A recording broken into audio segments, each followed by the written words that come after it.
State పాలసీలో మనం part 2 చూద్దాము. కొన్ని కొత్తగా యాడ్ చేసిన డైరెక్టివ్ ప్రిన్సిపల్స్ ఏదంటే 42nd అమెండ్మెంట్ 1976లో జరిగిన దాని ప్రకారం 4 యాడ్ చేసింది. ఏంటి అంటే 39 article 39 to secure opportunities for healthy development of children. 39A ప్రకారం ఈక్వల్ జస్టిస్ని ప్రమోట్ చేసి to promote free legal aid to the poor. 43A to take steps to secure the participation of workers in the management of industries. 48A to protect and improve the environment and to safeguard forests and wildlife. 44th Amendment Act of 1978 added one more directive principle which requires in the state to minimize inequalities in income, status, facilities and opportunities. 86th amendment 2002లో వచ్చింది. ఏం చేసిందంటే subject matter of article 45ని change చేసి elementary ఎడ్యుకేషన్ని fundamental right article 21 కింద చేసింది.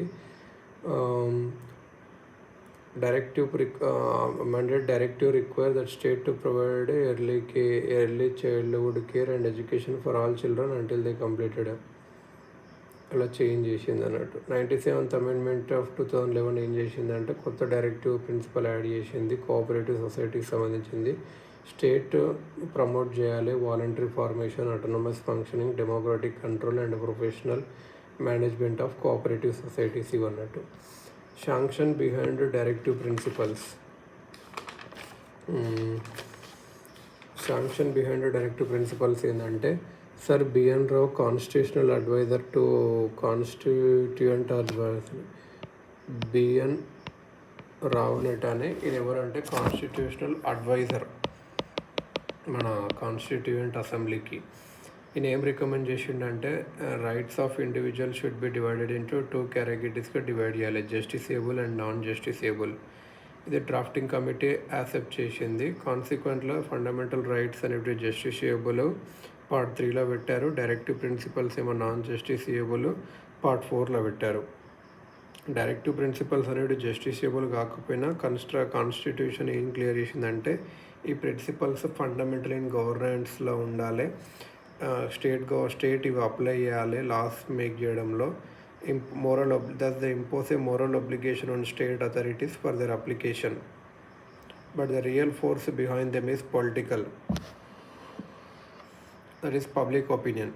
As observed by Alladi Krishnaswami Ayyar ఏమని చెప్పారంటే no ministry responsible to the people can afford light heartedly to ignore the provisions in part 4 of the constitution. Ambedkar గారు ఏం చెప్పారంటే గవర్నమెంట్ ఏదైతే పాపులర్ ఓటు మీద గెలుస్తుందో అది చాలా రేర్గా ఇగ్నోర్ చేస్తుంది. పాలసీ చేసేటప్పుడు గవర్నమెంట్ ఇగ్నోర్ చేస్తే certainly have to answer for that before the electorate of the election టైంలో డిఫికల్ట్ వస్తుందని అట్లా చెప్పారు. ఫ్రేమర్స్ ఆఫ్ కాన్స్టిట్యూషన్ ఏం చేశారంటే డైరెక్టివ్స్ ఎందుకు నాన్ జస్టిసబుల్ చేశారు అంటే లీగలీ ఎందుకంటే country already sufficient financial resources లేవు మనకు ఇంప్లిమెంట్ చేయడంలో. వాస్ట్ డైవర్సిటీ ఉండడం, బ్యాక్వర్డ్నెస్ ఉండడం వల్ల కూడా ఇవి మన would stand in the way for their implementation. So time పడుతుంది. కొత్త ఇండియా అప్పుడే పుట్టిన ఇండియాకు ఇది ఒక బర్డెన్లా తయారవుతుంది. సో అలానే కాన్స్టిట్యూషన్ మేకర్స్ కాబట్టి ఏం చెప్పారు అంటే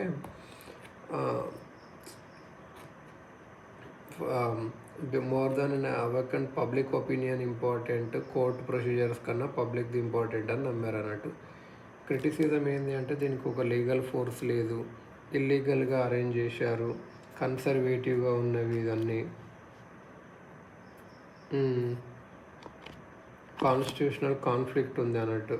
ఏం చేయాలంటే కాన్స్టిట్యూషనల్ కాన్ఫ్లిక్ట్ ఏముంది అంటే బిట్వీన్ సెంటర్ అండ్ స్టేట్స్కి, బిట్వీన్ ప్రెసిడెంట్ అండ్ ప్రైమ్ మినిస్టర్కి, గవర్నర్, చీఫ్ మినిస్టర్కి వన్ వస్తుంది. Centre can give directions to the states with regard to implementation of these principles. Non compliance can displease the state government.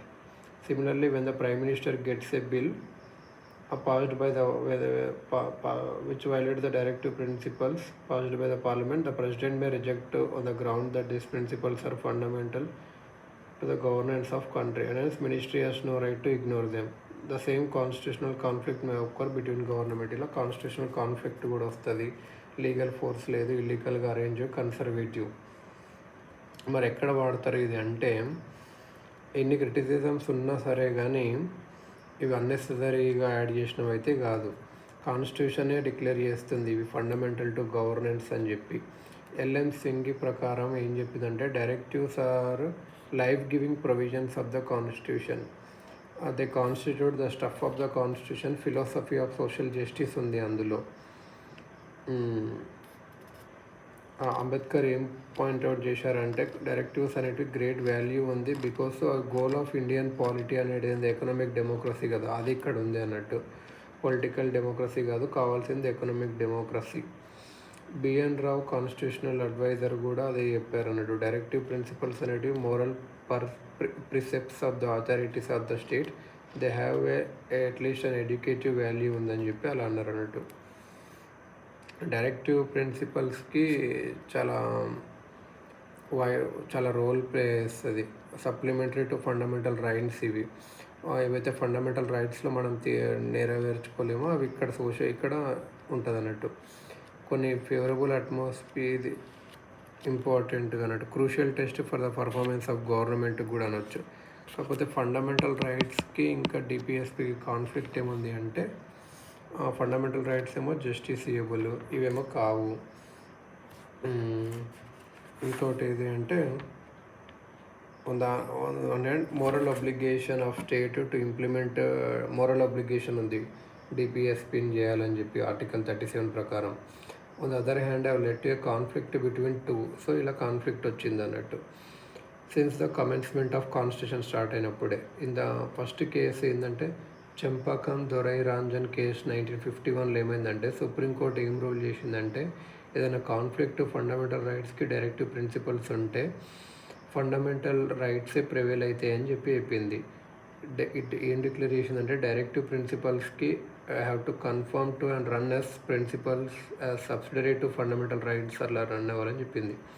But it also held that fundamental rights could be amended by parliament amend చేయొచ్చు లేకపోతే constitutional amendment act తెచ్చి. As a result parliament ఏం చేసిందంటే, first amendment act, 4th amendment act, 7th amendment act ఇవన్నీ తెచ్చింది కొన్ని directives implement చేయడానికి. ఈ above situation underwent a major change in 1967 following the Supreme Court judgment in Golaknath case. ఆ కేసులో ఏం చెప్పిందంటే, సుప్రీంకోర్టు ఏం చేసిందంటే, Parliament cannot take away or abridge any of the fundamental rights which are sacrosanct in nature. Court ఏం చెప్పిందంటే, fundamental rights cannot be amended for the implementation of directive principles అని చెప్పింది. ఈ పార్లమెంట్ దీనికి ఏం చేసింది అంటే, గోలక్నాథ్ కేసుకి రియాక్షన్గా 24th అమెండ్మెంట్ యాక్ట్ తెచ్చింది. 24th అమెండ్మెంట్ యాక్ట్ ప్రకారం ఏంటంటే, పార్లమెంట్కి పవర్ ఉంటుంది, ఏ యాక్ట్ ఉన్న తీసుకోవచ్చు అలా అని చెప్పి. 25th అమెండ్మెంట్ యాక్ట్ ఇన్సర్టెడ్ ఒక కొత్త ఆర్టికల్ తెచ్చింది, 31C. 25th ఒక 31C ఒకటి తెచ్చింది. అందులో ఏముంటుంది అంటే, no law which seeks to implement the socialist directive principles specified in article 39B and C shall be void on ground of contravention of the fundamental rights conferred by Article 14 equality before law and Article 19 protection of 6 rights in respect of speech, assembly, movement, and Article 13 right to property. No law containing declaration for giving effect to such policy shall be questioned in any court on the ground that it does not. Parliament 25th amendment ద్వారా 31C అని ఒక article పెట్టి అందులో ఏం చెప్పిందంటే, directive principles, socialist directive principles implement చేయడంలో ఇవైతే 39BCలో చెప్పామో సోషలిస్ట్ డైరెక్టివ్ ప్రిన్సిపల్స్ ఇంప్లిమెంట్ చేయడంలో ఏదన్నా ఫండమెంటల్ రైట్స్ ఏమైనా ఫాలో కాకుండా ఏ ఫండమెంటల్ రైట్స్ 14 ఇంకా 19, 31 ఇంకా 31 రైట్ టు ప్రాపర్టీ అవి చేయకుండా ఏం కదని చెప్పి జ్యుడిషియల్ రివ్యూని కూడా ఇట్లా కోర్టు కూడా క్వశ్చన్ చేయలేమంటే, కేశవానంద భారతి కేసు ఏం చేసిందంటే 31 సెకండ్ ప్రొవిజన్ తప్పని చెప్పి చెప్పింది. ఎందుకంటే జ్యుడిషియల్ రివ్యూ అనేది బేసిక్ ఫ్యూచర్ అని చెప్పి అది తీసేయలేమని చెప్పి. First provision of article 31 was held to be constitutional and valid. తర్వాత 42nd అమెండ్మెంట్ యాక్ట్ 1976 ఏం చేసిందంటే ఫస్ట్ ప్రొవిజన్ స్కోప్ని పెంచింది. By including with its in protection any law to implement any of the directive principles not merely those specified. 39BCలో చెప్పినవే కాకుండా ఏమన్నా సరే కానీ చేయొచ్చు అని చెప్పిండ్రు అన్నట్టు 42nd అమెండ్మెంట్ దగ్గర. accorded the position of legal primacy and supremacy to directive principles over fundamental rights conferred by Articles 14, 19, 31. కాకపోతే ఇది ఎక్స్టెన్షన్ అన్కాన్స్టిట్యూషనల్ అని చెప్పి మినర్వా మిల్స్ కేసు చెప్పింది.